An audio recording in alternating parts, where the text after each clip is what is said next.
gostaria de abrir, Soninha. Oi. Isso, você como a nossa anfitriã.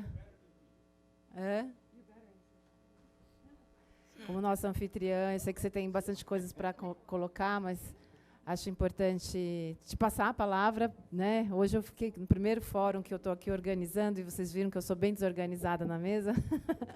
Mas a ideia é essa, né? Que a gente possa ter pelo menos uns 15 minutinhos para poder fechar, né? E aí eu quero passar a palavra para você. Para mim? Opa! Não, deixa as pessoas fazerem perguntas. Do final eu faço um arremate básico. Então, tá bom. Então, ok. Vou abrir para perguntas. Como? Você pode vir aqui ou... Como está transmitindo e gravando, a gente precisa que as perguntas sejam feitas no microfone.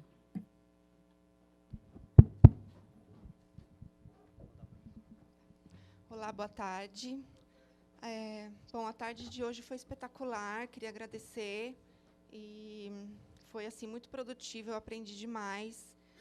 E a minha pergunta é assim: eu sou paciente oncológica e no início do meu tratamento, quando eu comecei a fazer quimioterapia, a primeira coisa que eu perguntei para o meu oncologista foi a questão do uso medicinal da maconha para combater um pouco os efeitos da quimioterapia, né? E, enfim, aí ele disse que ele não prescrevia, mas sabia quem prescreve. Aí eu percebi um pouco assim de preconceito, um pouco de medo, tudo isso que a gente ouviu aqui hoje, né?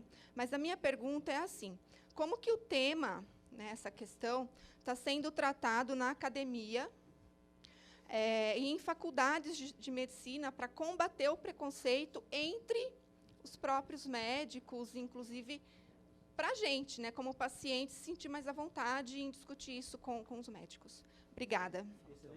Desculpa, meu nome é Gisele e eu sou de Jundiaí. Excelente pergunta, Gisele. O sistema do canabinoide ele foi hipotetizado, né, basicamente no ano de 1995 a gente conheceu a estrutura básica dele. Logicamente que cada vez a gente conhece mais coisas.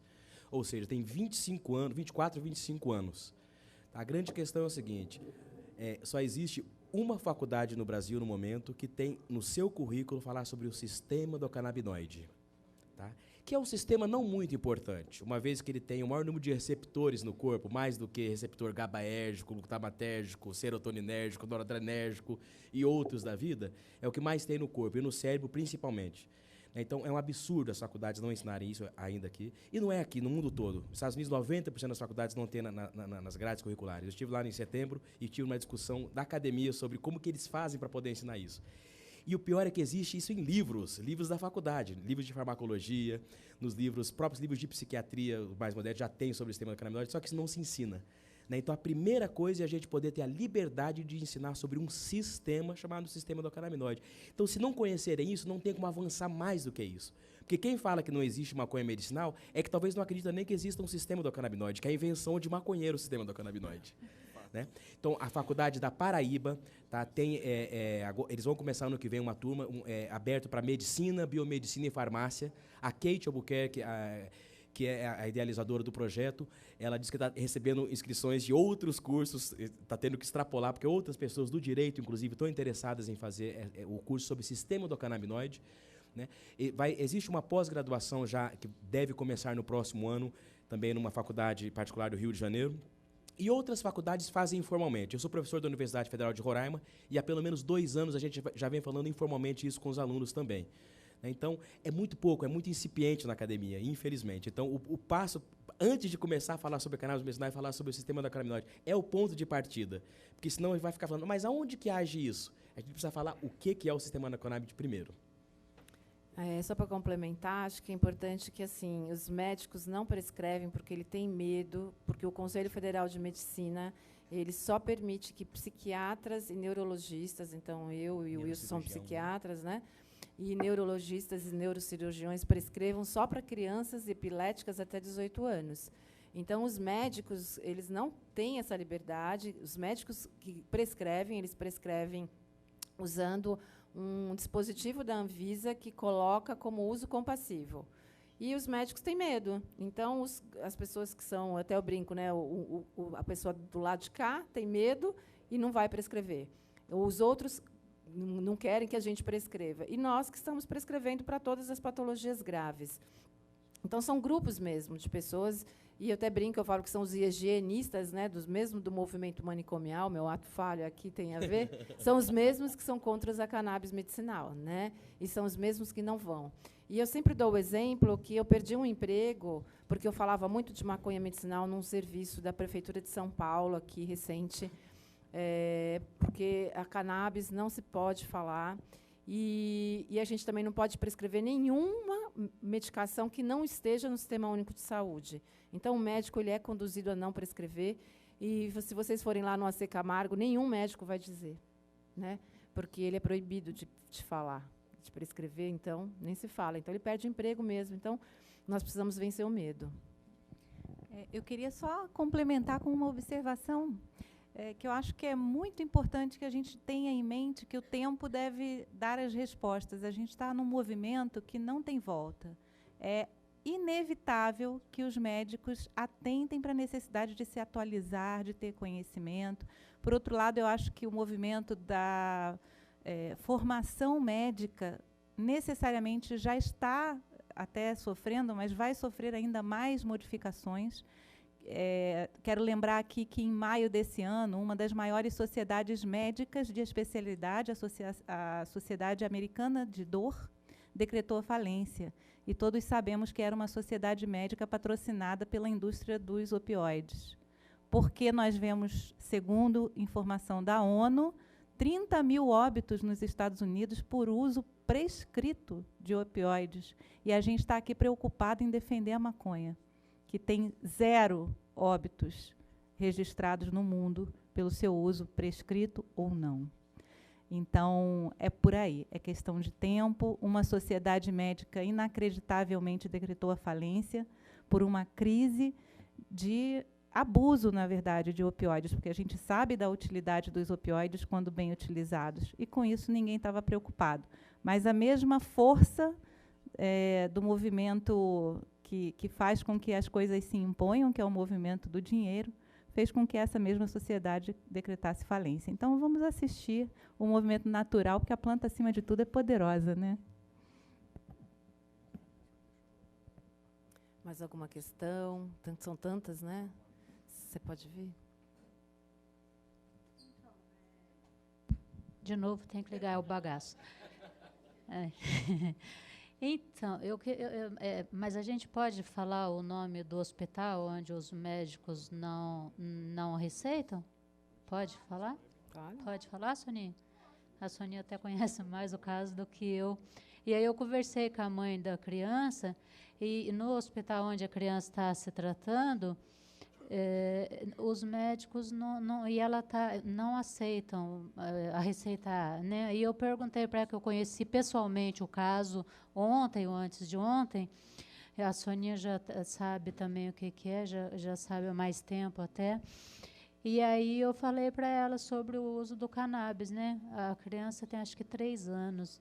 Aí ela tem uma ação na cidade do interior, onde eles moram, mas ela acha que não vai conseguir nadinha lá, porque o interior ela acha, eu também acho, porque eu também sou do interior, que ela não vai conseguir nadinha. Então, talvez, eu até tinha comentado com a Soninha, né, se a gente pudesse orientar a pessoa e a gente ajudar ela com alguns, porque tem alguns de vocês aqui que já estão, o senhor que é advogado, parece, né? Esqueci seu nome. Pedro, que se a gente pudesse talvez ajudar ela a entrar com alguma ação a partir daqui de São Paulo, que já tem grupo mais avançado, já tá estudando há mais tempo, tal, porque a situação dela realmente lá na cidade, que aliás é muito perto da cidade da minha mãe, não vai conseguir mesmo não, porque duvido que juiz lá dê alguma permissão para ela, e também não sei exatamente, porque eu não conheço laudo nenhum, não entendo nada, se é o caso da criança, mas ela falou para mim que ela gostaria de tentar, entendeu? E é isso. Então, não sei como que a gente poderia orientar nesse sentido, se o senhor pudesse falar alguma coisa. Muito obrigada. Obrigado pela questão. Não vou falar o nome do hospital, não. Hospital das Clínicas da Faculdade de Medicina da USP. Sim. Nossa. Mas eles estão falando agora também, viu? Já começaram. Já tem algumas pessoas, mas é difícil. Então, uma medida urgente, emergencial, acho que seria pela Abrace. Porque a Abrace, desde que você se associe, você cumprir os requisitos dela, você tem acesso ao óleo. E é a forma mais barata que eu, pelo menos, conheço, que a gente lá de Marília conhece, de acesso a esse óleo. É porque eles não teriam condições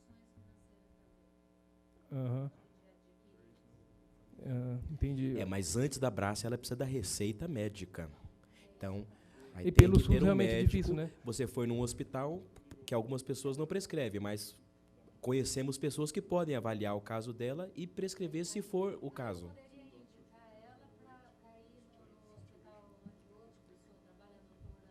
Não tem nenhum hospital que vai prescrever. Geralmente são médicos que estão prescrevendo, como eu, o Wilson, que estão assumindo nos seus consultórios essa bronca, né? Porque, como a gente está falando, os hospitais eles têm normas, né? Então, por exemplo, meu pai ficou internado um tempo e, quando eu pedi para usar, não podia usar nesse hospital.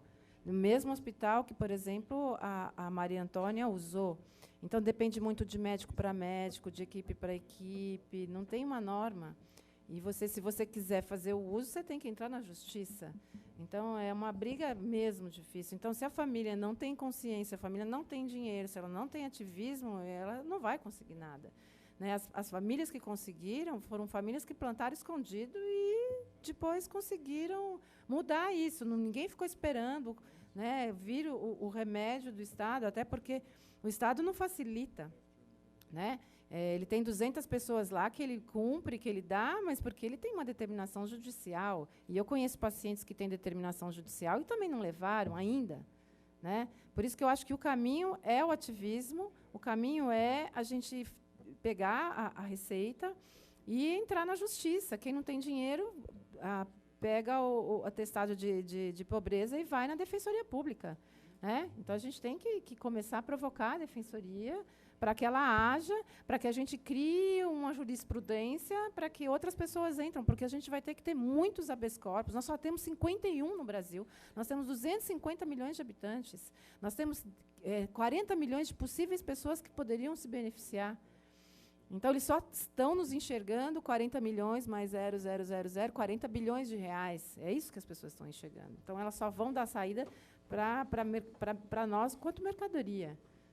E nós estamos aqui falando que assim, é importante, é irreversível, a gente quer fazer pesquisa e a gente vai ter que fazer de algum jeito, porque é uma questão de tempo. Agora, Pedro, só tira uma dúvida minha e talvez das pessoas. O habeas corpus, nesse caso, é um remédio legal para quem já está plantando, ou seja, para quem já está fazendo uma desobediência civil? Excelente pergunta. O nosso habeas corpus tem duas questões inéditas nele. A primeira, que foi o primeiro do Brasil a conceder um salvo-conduto para 2 pessoas de uma vez só. Até pouco tempo era o único. Agora, em Minas, teve um habeas corpus que concedeu esse direito a um casal. Mas o nosso continua sendo o único que concedeu a 2 pessoas distintas, a 2 casas terem plantação de maconha. E outra coisa, a gente não começou pela desobediência civil. Até porque a persecução penal, ela é um ato que eu não desejo a ninguém, nem ao pior criminoso do mundo. A persecução penal, o modelo do Brasil, não desejo a ninguém. E eu conheço casos de pessoas honestas, pessoas que estão em busca simplesmente da cannabis medicinal e que foram condenadas a 9 anos de reclusão. Isso é muito grave. Então, eu não consigo, eu acho assim, eu sou a favor da desobediência civil, mas ela tem que ser muito bem pensada, tem que ser bem articulada com o amparo de instituições, de modo que você não se prejudique. Tem estratégias para isso. Mas você plantar, para depois ver o que acontece, eu não recomendo como jurista. Então, a gente também tem essa questão de ineditismo. A gente, como advogado, falou, olha, mãe, eu não recomendo vocês plantarem, vamos primeiro conseguir o salvo-conduto. Se conseguir, ótimo. E a gente conseguiu. Agora, em relação à defensoria, a defensoria é fantástica. Aliás, ela foi uma das principais realizadoras do nosso seminário. Está aqui a pastinha da defensoria, Escola da Defensoria Pública. É extremamente comprometida com os direitos do cidadão. E temos o exemplo de Campinas, que a gente só tem habeas corpus em Marília, Campinas e São Paulo, no estado de São Paulo. E ela conseguiu a de Campinas, da mãe Ângela Aboim. Bertioga? Esse eu não sabia. Aí, então está a melhor coisa, mas são 51. Sabe? A defensoria, então, acho que o primeiro contato com a defensoria valeria a pena. E assim, embora levante a bandeira do autocultivo, ela não é barata. Esse exemplo das sementes que eu disse que estão retidas, custa R$50 cada semente. Porque são sementes do exterior, selecionadas, bababá. Tem também o marketing em relação ao isso que eu, como leigo, de repente o Denis pode ajudar. Como leigo, eles plantam marketing sobre isso. Eu acredito que seja verdade, estou de boa fé. Mas pode ser que não, é semente específica para isso, para aquilo. Depois que a gente viu que tudo é sativa, que tudo é índica, não sei mais nada. Eu vou até complementar isso. O perfil da maioria dos pacientes é um perfil que não está acostumado a cultivar, né? Não tem um dedo verde. E, geralmente, são pessoas que trabalham muito, todos os membros da família trabalham. Então, a dedicação em relação à planta se torna uma situação muito restritiva. Então, não é incomum a perda total de cultivos, pelo menos umas 3 vezes. Né? E há vários problemas durante o cultivo que ocorrem, e às vezes por coisas banais. Eu já vi problemas em cultivo que estava sendo afetado pela velocidade de colocar água. Realmente. Fora a energia elétrica, né? Porque você vai fazer, se você for fazer em apartamento, o regime na fase vegetativa da planta é em torno de 18 a 24 horas de luz. Não é uma luz qualquer, para você depois, na fase da floração, você trabalhar num regime de 12 horas. Então, é uma conta de luz pesada, né? Uma lâmpada, às vezes, com 300, 400 watts, ligada 24 horas. Caro. Eu posso fazer uma pergunta que me E ocorreu? o Pedro também quer fazer uma. Pedro, Não, claro. é que A mesa quer fazer enquanto eu perguntas, trabalhava que ótimo. como médica... Só uma coisa, a gente já estourou bastante do horário, eu pedi mais 15 minutos para a Guarda Civil, que é quem cuida de fechar a sala, então vamos só fazer perguntas e respostas mais sucintas possível. Obrigada. Eu vou tentar ser bem breve. Enquanto eu trabalhava no SUS, eu recebia com bastante frequência do Poder Judiciário determinações para realizar perícias não remuneradas para pacientes hipossuficientes. E isso era bem frequente. Por que, através do Ministério Público, um paciente hipossuficiente não poderia, por exemplo, requerer uma consulta médica de médicos prescritores? Por exemplo, no site da SBEC, nós temos lá listas dos médicos que já prescreveram, pelo menos alguma vez, e, eventualmente, o poder público remunerar essa consulta médica, porque o médico assume um risco ao prescrever. Os meus pacientes, eu atendi poucas vezes pacientes que eu tive que prescrever por uso compassivo sem cobrar a consulta, porque eu não tenho consultório particular. Não faria isso. Mas outros colegas que têm o consultório particular merecem ser remunerados, porque, inclusive, tem que acompanhar o paciente, existe um investimento de tempo e de risco nisso. Por que não pedir ao Estado esse suporte? É possível? Na verdade, é uma questão de competência. A competência é da Defensoria Pública. Por quê? Porque o Ministério Público, exceto as ações criminais, ele tem competência para atuar em interesses difusos coletivos. Então, por exemplo, a ação civil pública que eu falei lá de Marília, para forçar o Estado a custear a importação, não foi só da Cláudia, foram várias mães da região, Ourinhos, várias cidades. Então, tem que ter essa questão da coletividade. Mas é possível, você formando essa coletividade, etc., é possível. Mas, por hora, a Defensoria é quem representa o cidadão nessa situação. Talvez através de associações de pacientes, né? Sim, mas acho que vale mais um papo com a Defensoria. A Defensoria está muito bem aparelhada, muito mesmo. Tá? E ela tem permissão, esse comprometimento com a cidadania. Tá? Gente, eu vou ter que ir embora daqui a pouco, só gostaria de fazer uma pergunta. A hora que o deles saiu. Posso pedir uma licença, fazer uma sugestão à doutora Eliane e à Soninha? A gente tem 15 minutos, tem as falas... 10 minutos, temos as falas finais, é isso? E temos perguntas. Não vai ter fala final. Não? Podemos fazer essas perguntas em bloco e aí responde em bloco, pode ser? Isso, tranquilo? que a gente já encerra, infelizmente. Vamos lá? Eu sempre falo que a gente tem que começar Se mais você cedo quiser pra fazer a terminar sua mais primeiro, cedo. Pedro, depois, como Mas que é pode seu continuar a conversa na calçada também, quem não tiver pressa de ir embora. Esse é o prejuízo de ser do interior, a gente precisa voltar. Então, doutor Denis, é o seguinte, resumindo a história. A gente está com sementes retidas por falta de certificação fitossanitária. o que fazer para conseguir essa certificação? Me disseram de uma tal de Singenta, outras empresas que fazem uma purificação da semente. Tem empresa que vai fazer a regulação. Agora, você me diz em que seção ela está presa. Depois você me informa isso, pega o meu e-mail para ver que eu posso ver. Tá? Obrigado, viu?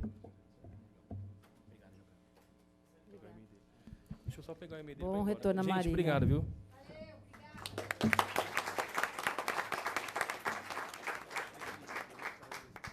Boa tarde, tudo bem? Meu nome é Germana, eu sou uma leiga no assunto, mas muito interessada e ultimamente estudiosa. Esse é o terceiro evento nessa semana que eu vou sobre CBD. E Cannabis. Desculpa, cannabis. Eu escutei, escutei muita coisa, né? Foram 3 eventos o dia todo. 2 coisas me chamaram a atenção, que eu queria perguntar para a doutora Jaqueline. Se falou muito de full spectrum e CBD. E hoje a senhora falou a respeito de um fitoterápico ou um medicamento sintético ou semissintético. Eu escutei que o full spectrum é melhor que o CBD ou o THC isolado, mas também escutei o oposto. Queria perguntar para a senhora, e depois, a respeito da prescrição, talvez para a doutora Eliana, que ela disse que somente neuros e psiquiatras têm a autorização para prescrição.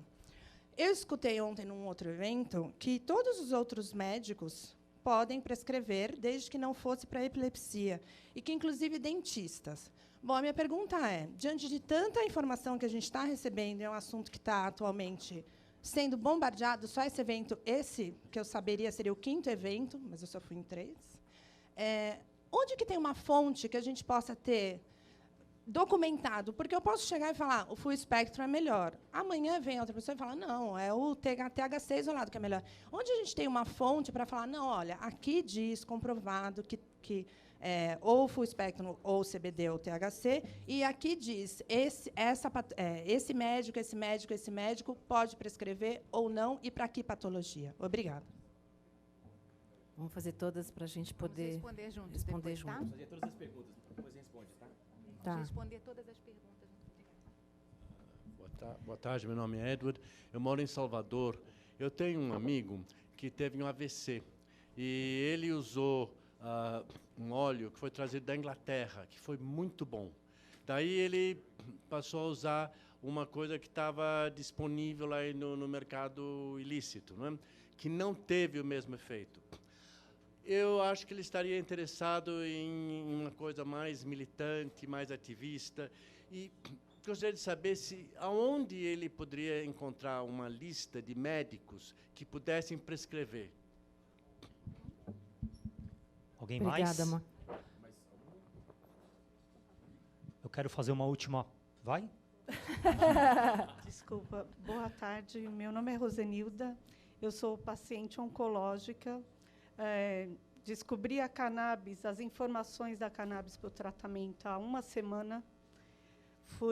Estive numa reunião que foi uma médica do Sírio-Libanês que já está trabalhando com isso, e em Hermelino Matarazzo. Para mim está sendo um novo mundo de informações. Ontem eu estive também numa reunião que foi aqui no sindicato. Estou aqui hoje. Eu estou correndo realmente contra o tempo. Acredito que mais pessoas estão na mesma situação. Eu fiz a cirurgia há 3 meses, comecei a rádio essa semana. Eu tenho que fazer todos os processos. Estou correndo contra o tempo, mas estou bastante confiante. E espero a ajuda de vocês. Obrigada. Vai ter o apoio, sim. Mais uma pergunta.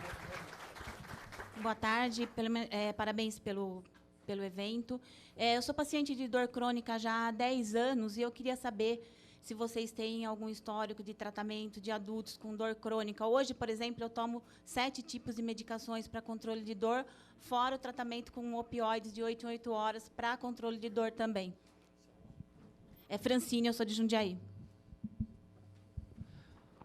Minha última pergunta. A gente tem aqui em São Paulo, estava até vendo o vídeo que a doutora Eliane participou, tem o PL 1180, se eu não me engano.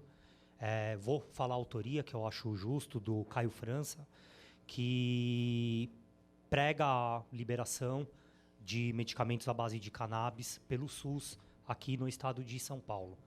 A minha pergunta tendo a aprovação dessa lei no estado de São Paulo, o que acontece no estado, se é uma coisa automática, vão começar a fornecer.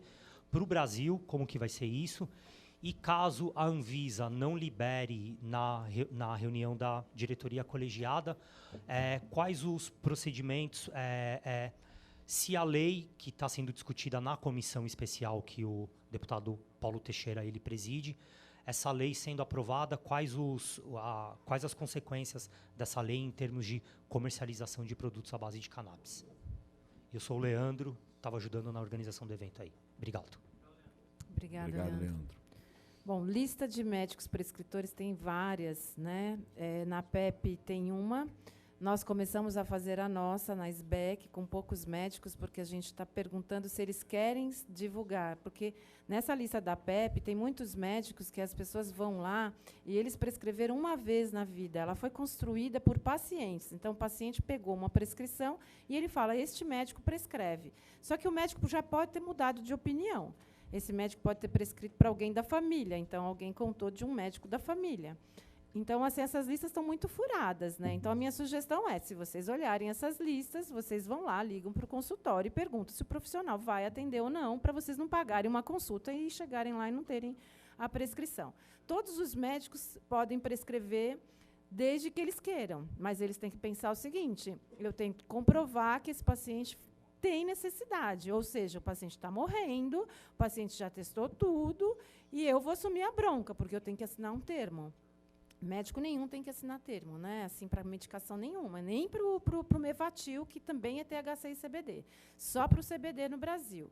Então, assim, é uma loucura isso que está acontecendo, né? A gente está, enquanto sociedade, tentando organizar isso, mas somos como, né, uma ONG pequena que está nascendo, sem fins lucrativos, então a gente tem que realmente juntar todas as associações, isso já está acontecendo, o Emílio Figueiredo ele está juntando, junto com a reforma, a rede de associações para que a gente consiga saber quem são esses médicos, se eles prescrevem, se eles vão continuar, e a gente poder atender.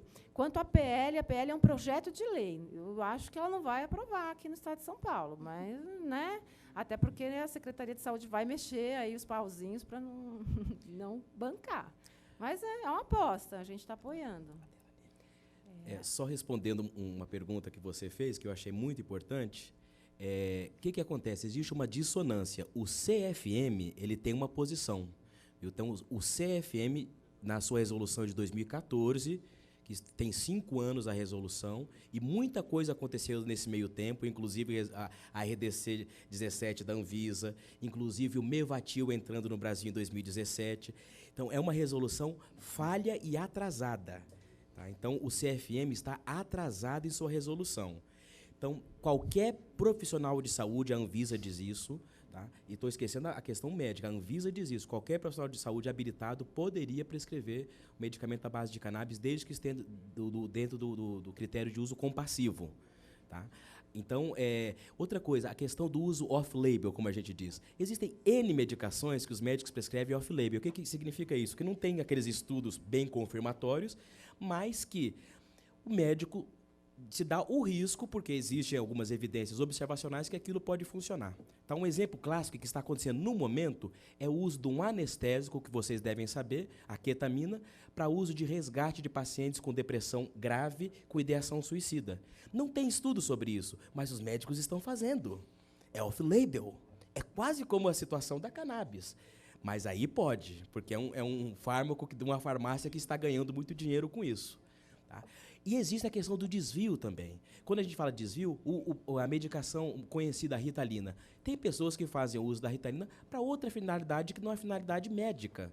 Né? Eu já conheci pacientes que me disseram que algumas pessoas utilizam amassando a Ritalina e cheirando antes de ir para a balada. Então, é um medicamento que pode ser muito útil para determinadas patologias, mas que tem um desvio de finalidade. Então, quando se fala, existe uma razão, o CFM vai dizer isso, mas a Anvisa, que é soberana ao CFM, ela vai dizer um pouco diferente disso. Ficou claro? E sobre Gente, a questão do estamos óleo integral versus o isolado, canabidiol. Deixa eu só falar, a gente está recolhendo as coisas porque o pessoal da limpeza Sim, sim. tem hora mesmo para ir embora. Sobre então a gente vai questão do ajudar. óleo integral ou o óleo purificado rico em canabidiol ou com canabidiol isolado, eu me baseio em evidências para afirmar que um é superior ao outro. E existe um artigo do próprio professor Mechulam, pioneiro nos estudos, que compara o canabidiol isolado, do óleo purificado, com o óleo integral. Mas, acima disso, eu acredito na nossa experiência, muito mais do que em qualquer evidência, e a nossa experiência mostra que não só os pacientes têm menos tolerância, ou seja, o medicamento deixa de perder a eficiência ao longo do uso, como também o perfil de segurança aumenta com o uso do óleo integral, além de ser um conceito de toda a fitoterapia. A própria definição na resolução da Anvisa de fitomedicamento, de medicamento fitoterápico, diz que é necessário manter todos os elementos do fitocomplexo, para que exista a atividade terapêutica própria da planta. Então, eu não posso pensar que, isolando alguma coisa que só foi feita dessa maneira para gerar patente, eu tenha um resultado superior ao da inteligência da natureza, que, inclusive, é biocompatível com a nossa estrutura biológica, que é de redes, que é sistêmica, que é plural, né? Mas existem evidências para embasar isso. Não acredite em mim. Procure lá no Google acadêmico, vá lendo. Desconfie de quem diz que uma coisa é melhor do que outra, quando essa pessoa que o diz é quem está patrocinando aquilo que ela afirma ser superior. E o caminho é difícil mesmo. Eu acho que eu atrapalhei mais do que eu ajudei, mas, às vezes, até a gente se confunde.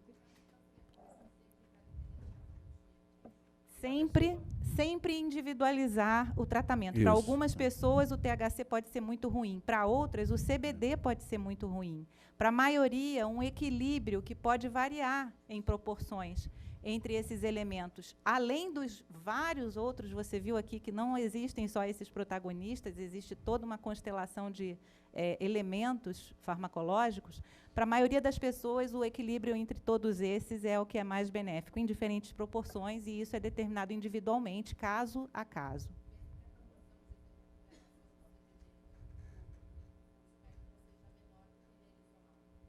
Não entendi, desculpe. Uhum.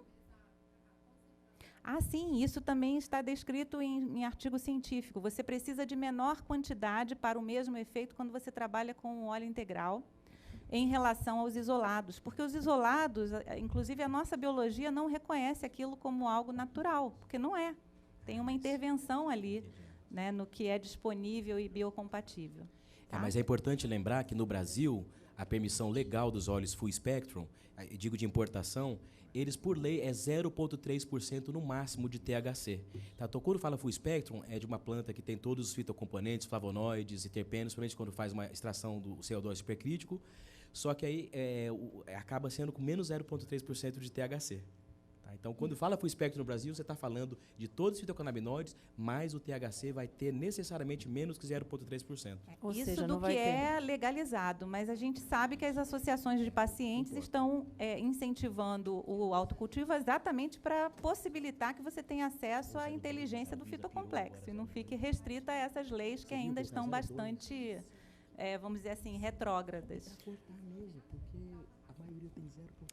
Tem tudo a ver. Tem tudo a ver com controle de qualidade, porque grau farmacêutico significa que aquele produto tem controle de qualidade, mas não se equivoque. Uma alegação de grau farmacêutico não significa comprovação de qualidade farmacêutica, porque hoje não existe quem controle a qualidade desses óleos que estão aí. Ninguém me garante que uma alegação de marketing esteja embasada por toda uma trilha que é necessária, é cara, é complexa, de aprovação de qualidade de um fitomedicamento. Tá? Gente, infelizmente, vamos ter que encerrar. Agradeço a presença de todos. Da dor crônica. Hã? Da dor crônica que tem estudos. Ah, sim, tem muitos estudos de dor crônica. Espera que está estourando todos esses estudos e a gente vai colocar no site, né? Porque a ideia é essa. Até a Sociedade Brasileira de Dor, eles estão bem empenhados de favorecer um pouquinho a questão da dor. Então, a gente sabe que é o THC que usa para dor, né? Que não tem aqui. Então, é bem uso individual e autocultivo mesmo. Gente, Muito obrigada. Vamos ajudar. Muito obrigada. A gente pede ajuda para terminar de arrumar a sala, porque o pessoal da limpeza já está indo e só vai entrar a próxima equipe às 6h. E dizer a respeito, principalmente desse último debate aqui, sobre a planta, sobre, como é que é o nome certo? O nome técnico? Full Spectrum, ou o componente isolado. Num dos fóruns, teve uma apresentação bem extensa sobre as várias combinações possíveis já testadas para os vários casos. Acho que foi a apresentação que falava do efeito comitiva. Então, se procurar no acervo do fórum, você vai encontrar vários outros vídeos, cada um especificando mais um aspecto ou outro, e tem um sobre isso. Deixa eu só falar. Obrigada, gente. Até o próximo, até o sexto, até todas as ocasiões que a gente puder. Valeu!